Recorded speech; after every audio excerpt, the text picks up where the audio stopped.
Ayan mga kaibigan, eto po si Reggie. Reggie ba? Ayan o, napakatapang ng mga buwan. Ay, wag. Ayan. Easy, easy.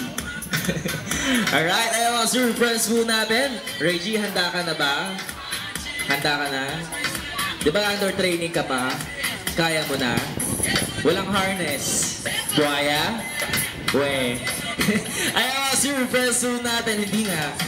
Ayan mga kaibigan, eto na Reggie! 1, 2, and... Ayan. Ano yung gagawin ni Reggie sa tali? Ayan mga super friends, ginagamit po nila yung kanilang balance. Ayan mga super friends, tignan nyo naman po ang mga muscles po nila. Napaka-lakas dahil ang mga malalakas lang po ang nakakagawa niyan.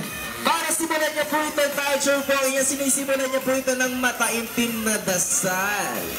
Alright, ng Ayan, para hindi naman po siya mahulog po dyan at magiging crocolicious.